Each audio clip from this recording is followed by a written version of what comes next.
бөтөнчө Мухаммедтин үммөтүн аябай жакшы көрөт Аллах Таала. Эмне үчүн пайгамбардын урматына ким Мухаммад Расулуллах деген болсо, Аллах Таала ушунча жакшы көрөт, ушунча сүйөт, эселеп берет. Бир дагы адам мындай эме кыла албайт да, андай десем, буга там акыл жетпейт, там бере албайт. Биздин жашообузда болуп аткан бүт нерсенин баары тең бул биздин мындай Кудай Таала тарабынан берген бир жакшылык. Пайгамбар Мухаммад алейхиссаламдын үммөтүнө. Демек, кыйынчылык болот экен, анын аркасынан жеңилчилик бар экен. Кыйынчылык бизди сыноо үчүн келет экен, бышырыш үчүн келет экен, такшалтыш үчүн келет экен. Жашоодо мына ушунча деңгээлде Алла Таала бизди ушундай кыйын сынап туруп, анан кийин аркасынан сүйүнчүлөп туруп жеңилдик берип салат экен.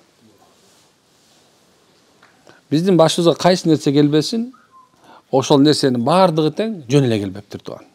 Демек, жөн эле келбейт экен.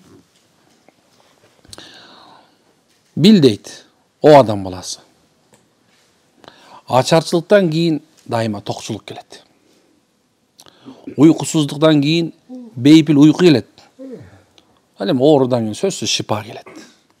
Жоголгон нерсе табылат, жолдон адашкан жолун табат, жардам сураган жардамын табат. Ал эми караңгылык тараптан сөзсүз акырыдан бүлбүлдөп, акыры нур чыгат экен да, жакшылыктан. Караңгы түнү тоолордун артынан айдап салган жарыктык келет деп куш кабар бере бер дейт. Сен жашооңдо келаткан оорчулуктун баардыгында Алла Тааланын аркасында мына бир кичинекей биз үчүн коюп койгон мына бир кичинекей бир тешик бар. Эч качан ошол тешиктен үмүтүңдү үзбөгөн, анткени ошол жерде Алла Тааланын жакшылыгы коюлуп тура берет. Бул дүйнө түбөлүктүү эмес. Бул дүйнөдө боло турган нерсенин баардыгы тең өз убактысы менен өтүп кетет. Бүгүн башыңа жакшылык келдиби, эртең жаманчылык менен алмашышы мүмкүн. Бүгүн жаманчылык келсе, эртең жакшылык менен алмашышы мүмкүн. Ал эми кимдеги ушул нерсенин баардыгын тең чыны Алладан болду дей турган болсо, анда алар бактылуулар болуп, жүрөктөрүнө тынчтык келет. Кайгыны тынчтыктын башы деп билиш керек. Проблеманы тынчтыктын башы деп билиш керек. Жакшылыктын башы деп билиш керек. Эгерде кимдеги ушул нерсени ушул акыбалда тутуп кое турган болсо, бул мен жөнөкөй эмес, эртең жакшылык болот десе, Алла Таала ошону эки жакшылык менен кайтарып берет. Биринчи жакшылыгы. Бул дүйнөдө Алла Таала жүрөгүңө тынчтык берет. Экинчи жакшылыгы балким Алла Таала түбөлүктүү бейиштик кылып коет. Пайгамбарыбыз саллаллаху алейхи ва саллям Меккеден Алланын каалоосу менен чыгарылды. Алла буйурду, Мединага бар деп турат. Бирок Пайгамбар саллаллаху алейхи ва салламды Алла Таала эмне менен кайтарды кайра? Жеңиш менен кайтарды. Пайгамбардын жашоосунда болот аткан эмне болгон болсо, ошонун баардыгы тең ар бир мусулмандын башына келет. Пайгамбарыбыз саллаллаху алейхи ва саллям башына жетимчилик келдиби? Демек, биздин башыбызда жетимчилик бар. Пайгамбарыбыздын башына субханалла ата-энесинен жаш кезинен айрылуу болот сөзсүз. Эгерде жашоодо бирөө аркаңан кубалап, тууганы сабаган болсо пайгамбарыбызды, биздин аркабыз ошондо тууганыбыз душман болушу мүмкүн, бизди карабай кетиши мүмкүн, дагы нерсе болушу мүмкүн. Ошондой эле биздин аялдарыбыздан да проблема келиши мүмкүн. Бул да болот экен, бул да кайтып өткөн. Эмне үчүн пайгамбардын да башынан бул проблема болгон. Демек, жашоодо эмне болот аткан болсо, тууганым, ошол пайгамбардын башына келген нерсе үммөт Мухаммаддын аркасында келерин унутпаш керек. Сен намаз окуп баштадыңбы бүгүн? Намаз окуп баштагандан кийин демек сен бил, ошол пайгамбарга келген проблема сага да жакындап келет. Көпчүлүктөрүбүз динди туура эмес түшүнүп алабыз да. Дин намаз окусам эле мен бактылуу болуп кетем. Туура, дин бул бактылуулук, маша, толук бактылуу. Бирок сыноодон кийин бактылуулук болот. Кичине мындай Алла Таала мындай кичинекей бир колдон экинчи колго ыткандай, мындай бир кичинекей проблемага салып, кичинекей баткакка салып, кичине сазга салып, ар жака бер жака кылып туруп, башыңды өттүрүп, анан кийин мындай карасаң, акылдуу болуп чыга келесиң да. Алла ушундай зат. Демек, ушул нерсеге такыр чөгүштүн кереги жок. Унутпаш керек. Кыйынчылыктын аркасында сөзсүз жеңилчилик бар турган. Эгер кимдеги ошо кыйынчылык болот аткан болсо, ошол нерсе сабыр кылбаса, ошол кыйынчылык аркасында жакшылык бар деп түшүнбөсө, ушул нерсени жүрөгүнө кабыл албаса, анда ал бул дүйнөдө жеңилип берет. Анан ошондон жеңилгендер стресске түшөт. Жеңилгендер акылдан таят. Жеңилгендер субхана ичип кетет. Жеңилгендер чегип кетет. Жеңилгендер безип кетет. Биз болсо мусулманда эмеспиз. Бизге келдиби? Демек куш келипсиң кыйынчылык дейбиз. Жакшылыктын башаты. Кайгырыш керек бекен? Мусулмандын кайгырышы бул мындай жосунсуз жорук деп эсептейм мен. Пайдасы жок бир иш. Качан башыңа кайгы келди. Ошол нерсеге аябай көңүл буруш керек. Ошо канчалык деңгээлде, ошо сенин деңгээлиңди билесиң. Анткени Алла Таала ар бирибиздин өзүбүздүн көтөрө турган даражада гана кыйынчылык берет.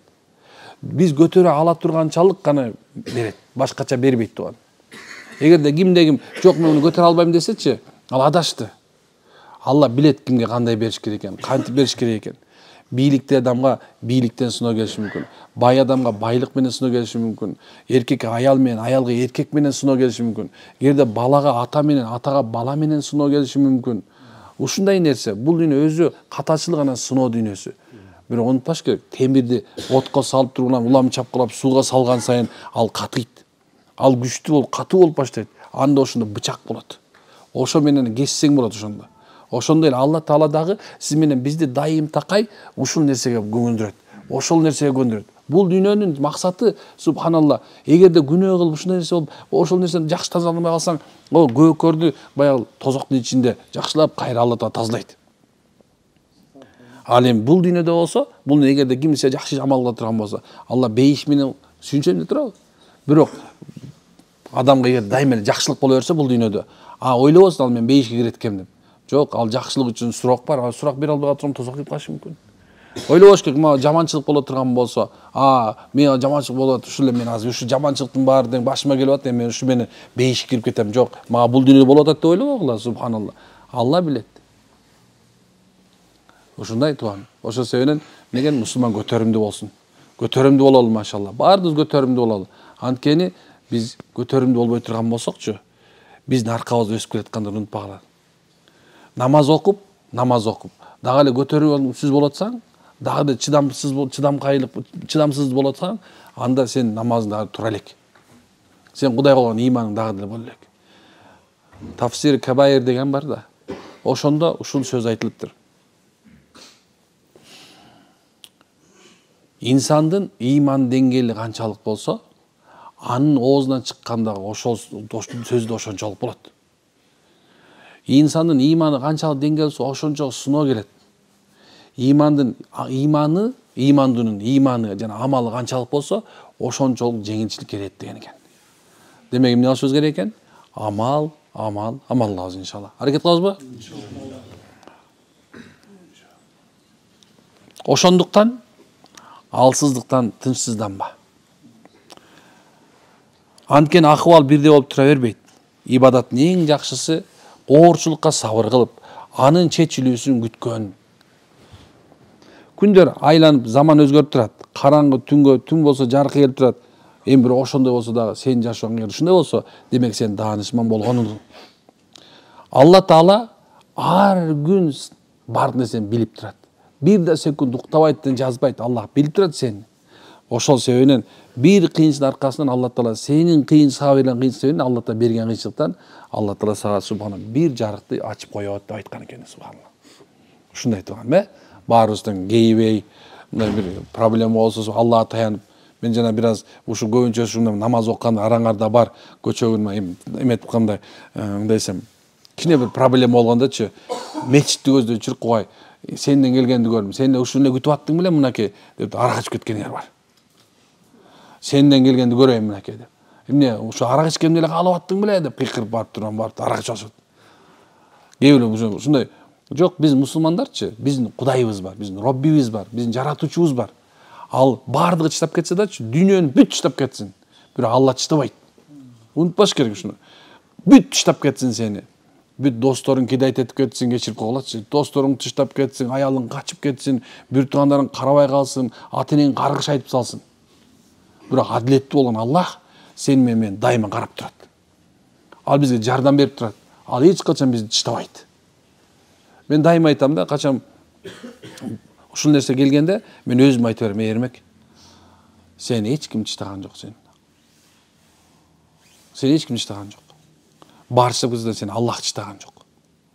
Болду эми, тур, аракет кыл. Аракет кылып тура берсен. Адамдар, азыркы замандын адамдары ушундай болуп калган, билесиңерби? Мына бүгүн менин бул Кастапров жөнүндө сөз болот.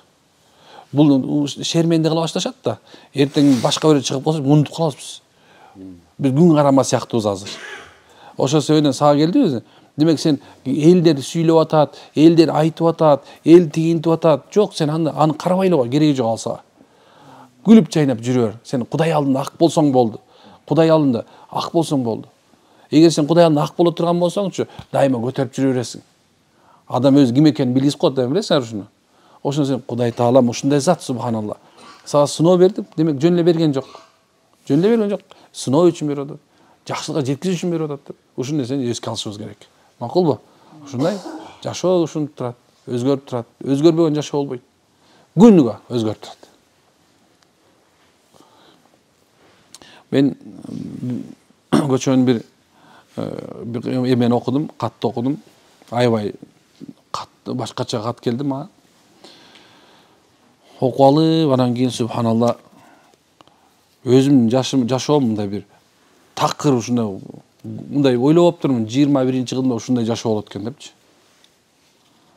Бир айтат, биз дейт ушунча мына канча жыл болду күйөө тийгениме дейт. Бирок бир да жол кардым тоя тамак ичкен жокмун дейт. Ушул заманда мынакей. Балдарым дейт, только жамаатчы элдикин кийет дейт. Сиз ойлобоңуз дейт, биздин эмебиз жок, мындай бир акчасы жок экен, жумуш жок экен ойлобоңуз дейт да. Биздин акчабыз да, жумушубуз дагы бар дейт да. Бирок дейт, ушу менин күйөөм дейт, ушунча деңгел күнүгө келгенде кечинде ар бир тыйынды эсептеп алат дагы, анан кийин эгерде бир кичинекей бир жер туура эмес болуп кала турган болсочу, анан мен өкүртө сабайт дейт. Анан жөн балдарым да сабайт дейт. Балдарым ушундай болуп калды дейт. Психологический стресс менен балдарым ушинтип уже акылдары тайып баштады дейт. Бүт нерсем бар дейт. Молдок устаз дейт. Ушундай нерсе баардык нерсебиз бар, бирок ушундай болуп атат дейт. Мен сизден совет сурайын деп, просто жан жөнөмдү ачып алайынчы дедим дейт да, ачып алайын дейт. Бирок мен ушуга деле ыраазымын дейт да. Мен ушуга деле ыраазымын дейт. Ошондон ойлонуп калдым, субханалла, биз жөн эле мындай жашоодо бир кичинекей бир нерсегечи өзүбүздү мындай эме кылат окшойбуз дейм да. Биз чыдамсызбыз да, алсызбыз. Бирок ушундай чыдамкай байкелер, чыдамкай эжекелер бар экен да. Ушул заманда печенье жей экен да балдарычы. Ал берип көрбөптүр, ал бирөөнүкөн жегендир. Тойдон алып келгенде, салып коет дагы ченеп берет дейт. Мына ушунча экен. Ошон үчүн субханалла, кээ бирде бир нерсе кейинин алдындачы бар тегерекчетти карап коюш керек. Субханакаллаху хамдик. Ашалла анта астагфирука ва атубу илейка мин раббил аламин.